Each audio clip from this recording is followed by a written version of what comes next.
Ayan, magandang araw po sa inyong lahat. Ayan po, so ito po yung family ni Jen. Ayan, so nagpipictorial po. Ito po yung continuation natin sa nakaraang upload ko po guys. Ayan, so lahat po ng mga bisita, mga kamag-anak, kaibigan, yan po. At isa na rin si Kindness, di ba? So, hindi talaga pabibitin sa pictorial si Kindness. Ayan. So, kasama ko yung aking mga pamangkin at ang aking anak. Alright? And then, habang ang lahat po is nagpipictorial, yan. So, ang madalas na kaganapan po dyan ngayon guys, after ng pictorial, diretso po sa mismong kung saan nakalagay yung ating mga pagkain. Ayan. So, habang nanonood po sa mga event, sa mga palaro, ayan, sa mga magbibigay ng mensahe, yan po, sa mga, lalo-lalo na sa mga 18 roses and 18 candles, ayan. Tapos, yung mga, syempre hindi nawawala yung mga kunting mga pag-games yan. So, kilala natin yung MC guys. Ayan. So, napakagaling ng MC natin kasi talagang nakaplano po lahat ang program. Ayan. So, talagang hindi po masasayang ang oras mo sa party. Kumbaga, lahat ng mga memories makikita mo sa party na yan. At hindi mangyayari po iyan kung wala po yung ating MC. Ayan. So, napaka-importante po talaga guys sa isang party. Ayan, katulad po nito, memorable po talaga. Ayan. So, halos mga kamag-anak din ni Jane ang mga nandyan. Ayan po. So, isa sa mga dahilan na halos dyan kami gumanap po guys dahil marami din po mga kamag-anak si Jane dyan. Ayan. So, para po sa kaalaman ng lahat, si Jane po, ang pamilya ni Jane ay katulad din po namin. Ayan. So, may mga dugong Hapon po. Halos sa mga nandyan po yun guys, halos may mga yung tinatawag nila ng mga Nikijing. Ayan. So, mga Japanese descendant. So, kung natataka kayo sa mga kababayan ko po na nasa Pilipinas, kung bakit napakarami namin dito ngayon, halos po guys, may mga dugong Hapon po ang mga nandyan. Yung iba naman may mga asawang Japanese, pero halos po mga kamag-anak po yan nandyan. Katulad po ni Kindness, nandyan po yung mga pamangkin ko. Yan po. So, napakarami namin dito dahil hanggang 4th generation po ang pwede makapunta sa mga Japanese descendant or Nikijing. Ayan. Kaya napakarami namin dito sa Japan. So, thankful kami dahil katulad po nito, kahit papano nagawa pa rin namin mag-party, nagawa namin mag-celebrate ng mga ganitong event po dahil marami rin po kami mga Pilipino na nandito. Ayan. So, hindi pa rin nawawala ang mga pictorial. Yan po. Syempre, ang mag-best friend. So, ito naman guys, i-share ko po sa inyo. Katulad po ng nabanggit ko po kanina, habang nagpipictorial po, diretso na po sa ating pagkain. Ayan. So, ang luto niyan po guys, sa La Cocina po. Ayan. Sila po yung mga nagsiserve. So, yan po yung isa sa napakaganda po na kung dito po makaheld yung party natin, kung dito po tayo pipiliin natin na venue po, ang La Cocina, dahil sila na po mismo ang magluluto. Ayan. Sila na po ang magsiserve sa lahat po. So, napakaganda po ng servisyo nila. So, depende po sa ilan pong person ang pwede dito. Ayan. So, habang kumakain po yung iba, si Jean naman ay nag-pictorial po.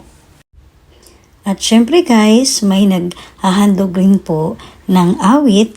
Ayan, para po sa programa na ito, sa celebration po ni Jane.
Naomi Balugos.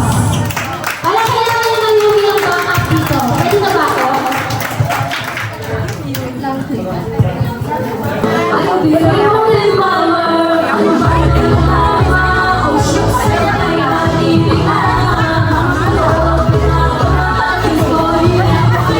Sabayan sa mama.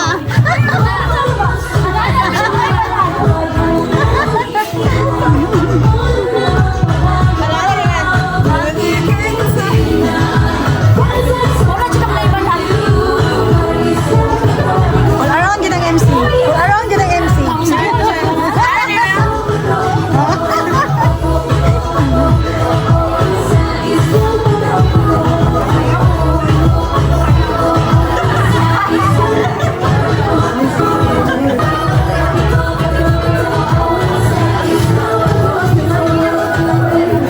Palakpak naman dyan! Ayan! Medyo ano lang yung music natin, pero narinig naman natin lahat yung boses ni Naomi, no? So, ayan, ladies and gentlemen.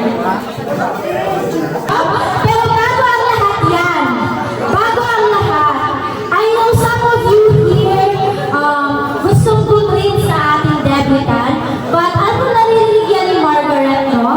So, mahinig muna tayo ng greetings. Dito tayo sa malapit. Mama Luz! Hi! Taga saan po kayo? Mama Luz, may message po ba kayo kay Margaret sa ating debutant? Okay na ba yung ready? Walang ready dito. Biglaan na lahat. Meron po ba kayong message sa ating debutant? Happy birthday! Happy birthday, Margaret. Dito tayo. Saan ba tayo pupunta? Sandali lang, baby girl, ha? Ayan. Baby boy! Meron ka bang message sa ating debutant? Kay Ate Margaret. Happy birthday. Wish. Wish?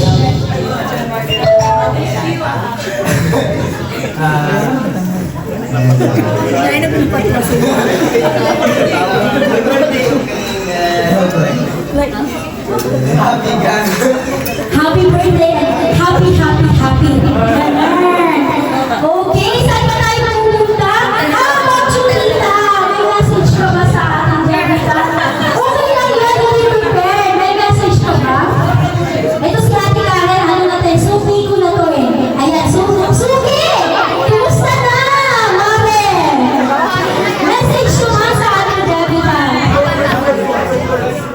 Ating friends, stay waiting, confident level, and a very keen guy. Happy birthday! Okay, salamat Mare. Suki-suki na kita sa lahat ng birthday-han ng mga ano. Ay, may request si Tita. Kailangan daw mahingan ng message yung nandun, sa tumoy. Sa tumoy. Ate! Ate! Tita! May message mo ba kayo sa ating debutant? Very pretty. Hi po, may message mo ba kayo sa ating debutant? Happy birthday, Jen. Wish ko lang na you have to be more blessings, good health always. Happy birthday. Ayan, thank you so much. Iiyak na ba si Margaret?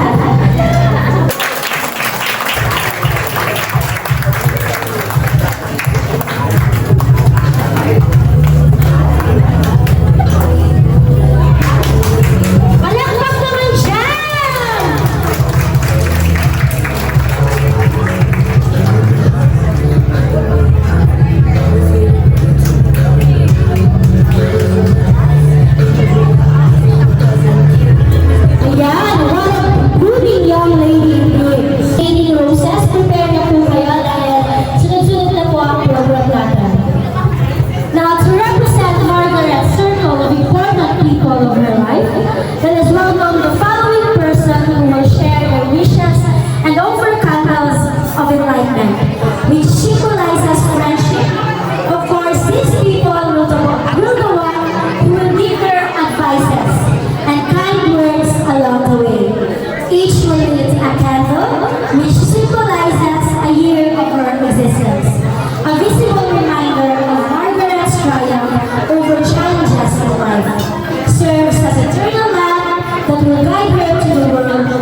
po guys, ang sumunod naman po na nagbigay ng mensahe ngayon ay ang pinsan ni Jane. So para po sa kaalaman ng lahat, ang pinsan ni Jane po is may kambal po yan. Ayan, so abangan niya po yung susunod na magbigay po ng mensahe.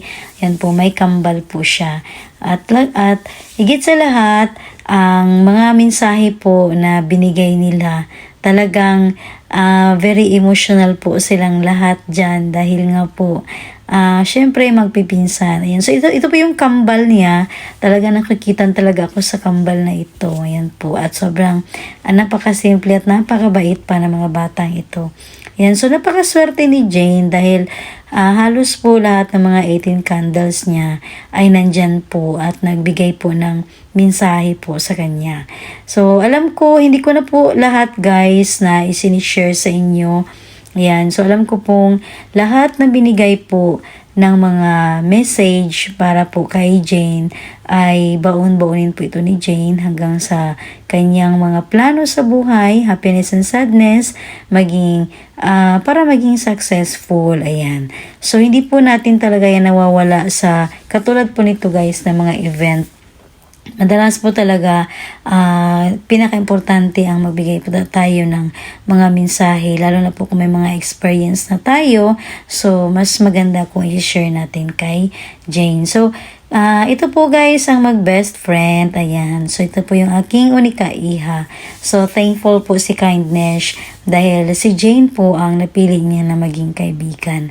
Yan. So lalo-lalo na po sa kanyang pamilya dahil welcome na welcome po ang aking anak. Yan. So madalas magkakasama ito sila guys kapag may mga, lalo na pa kapag mga kaarawan po ng kanyang pamilya ni Jane. So talagang dinadaanan po yan ng magulang yan sa bahay. Alright, so nito naman tayo guys. Ito po nagbigay ngayon ng mensahe ay ang aking pamangkin. So yung aking pamangkin guys, ayan po, si Satomi, ayan po. Siya po ang makeup artist ni Jane. So talagang mahilig po yan sa makeup at napakaraming collection po ng mga makeup talaga.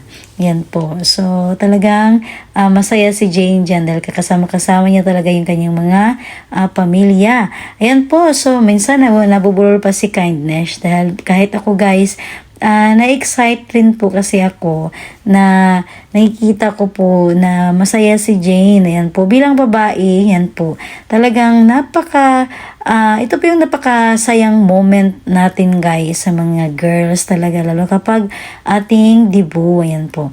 So, yan po guys. Isa sa mga nagbigay rin po ng mensahe. Ayan, so, syempre guys, isi-share ko po pala sa inyo ngayon. Hindi ko po talaga pinarinig sa inyo ngayon yung mga message niya dahil nga po may mga background music po tayo. Ayan, so humingi po ko ng pasensya dahil nga po bilang content creator po, yan po isa sa mga pinagbabawal sa amin yung may mga music yan. So medyo selected lang po ang ating music na pwede natin na ipatugtog. Kaya lahat po yan guys sa mga message nila, tayong si Jane lang po ang nakakaalam. Ayan. So hindi ko po ma-share ngayon sa inyo lahat-lahat po. Ang nakakarinig lang po niyan ay yung mga nandyan mismo sa event na yan. Yan po. At sana is talagang naka-input yan. Yan. So yan po yung mga ni Jane. Sigurado naman po yan guys, nasa memory na po yan ni Jane. Lahat ng mga mensahe ng kanyang mga 18 candles. Ayan. So katulad po yan guys, ng kanyang tita. Ayan po. Ayan, so mga kaibigan, mga pinsan, lahat ang mga nagbigay ng mensahe sa kanya, alam kong dala-dala niya yan po hanggang sa ano man yung maging plano niya sa buhay balang araw. Ayan, so talagang nakikita niyo po guys, napaka-close po. Kasi yung iba dyan, katulad po yan, pamangkin ko po, yan, nagkakabanding na po yan sila. So hindi po sila madalas po naging mga kaibigan na nagkakasama pa sa mga tulog, yan. So may mga banding talaga sila at nag-share bilang mga dalaga, so naintindihan po yan ni Kindness. Kaya sinusuportahan po namin sila guys kasi yun po ang tradisyon natin mga Pilipino, ang magbanding po yung ating mga dalaga po. Alright? So, ayan po guys, halos wala na po akong masabi dahil hindi ko rin po pwedeng sabihin kung ano yung mga mensahe nila. Dahil nga po, alam ko po na kahit sa mga nanonood ngayon, alam ko pong na magagandang mensahe po ang tatanggap ngayon ni Jane. Yan. So, ito po yung isa sa mga pinaka-importanting event yan sa buhay bilang dalaga, ayan, bilang debutante na si Jane. So, kung nakikita niyo po guys, parang hindi napapagod si Jane. Alam kong hindi po basta-basta mag-prepare ng mga ganitong event, lalong-lalo na po sa mga magulang. Ayan. So, napansin niyo po parang hindi na po iba ang kanyang mga 18 candles. Halatang magkakabarkada po talaga. So, ayan po guys, may share ko po sa inyo. May magandang katanungan po kung pwede na po bang magkaroon ng boyfriend si Jane. Alright? So, ayan po guys, isa sa mga pamangkin ko rin po. Ayan, so nagtataka kayo sa mga bagong nakasapagsubaybay kay Kindness. So marami rin po kaming lahi dito, kaya marami rin po akong pamangkin dito guys. At halos magkakakilala, kaibigan ni Jane. Ayan, so talagang napakaswerte lang din po ni Kindness kasi kung tutuusin po guys, parang napakalit lang po talaga ng mundo. Ayan, so ayan na po guys ang lahat-lahat ng mga 18 candles ni Jane. Ayan, so congratulations Jane bilang ganap na dalaga. Ayan, at kasama mo ngayon ang mga 18 candles mo. Ayan, so happy birthday Jane. At syempre, salamat po rin sa mga nanonood po sa vlog ko po na ito ngayon. At syempre guys, habang may oras pa at nagkakatipon-tipon ang mga dalaga, ayan, nagkukuhanan pa ng mga picture. Okay, thank you so much! Our beautiful ladies! Mamaya maglalaro tayo ulit sa is answer all about, this is a trivia game, so sasagutin nyo lang lahat ng about kay Margaret. Sino yung makakatanggap na trip to Mizuhoshi! Yes! So, ito na. Margaret, all you have to do, pag sumagot sila, thumbs up or thumbs down lang ha. Okay? Thumbs up or thumbs down lang. So, ayan. First question. What is Margaret's favorite subject? Favorite? Taas na yung kamay kung sila yung susumagot ha. Alam niyo ito, hindi natin alam baka may cash dito. Ayan o, nakatakip o. Ayan, saan ba? Ay, dito si Tita. English. English ba, Margaret? Nasa taas. Yeah! Ayan, ang galing ni Tita. Parang binasa mo yung script ko ha. Okay. Next question is, what is her dream job? Saan daw nang gusto ang dream job niya? Is it JJK or Yamaguchi? Ay, hindi pala. Si Mama pala yun. Okay, dito tayo sa ating mga young and pretty ladies. Okay? Nursing. Nurse pa, Margaret? Wow! Kabisado si Jenna. Okay. Ayan, marami kang prizes, no? Ito. What is her favorite Filipino junk food? Filipino junk food. Ano ba? Sino ba? Ngayon kita ako nagpatas ng kamay. Ayan. Parang feeling ko mananalo ng mga best friends ni Jen eh.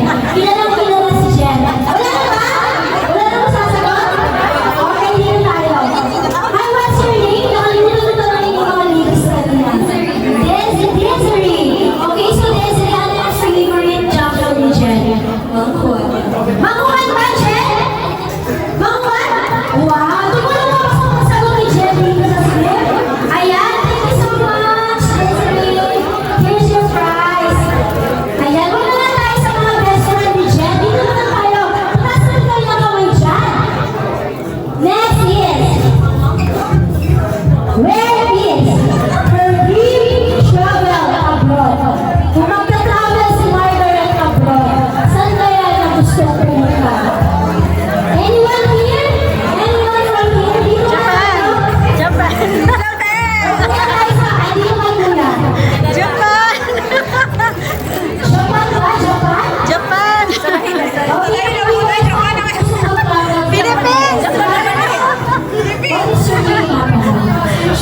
Very good, baby boy. Ano pangalan mo? Yoshi! Yoshi! Ilan taon na si Yoshi? Nasaan? Jusa? Sige, baby boy. Umupo ka muna dyan. Dahil mamaya, sasayaw tayo. Okay?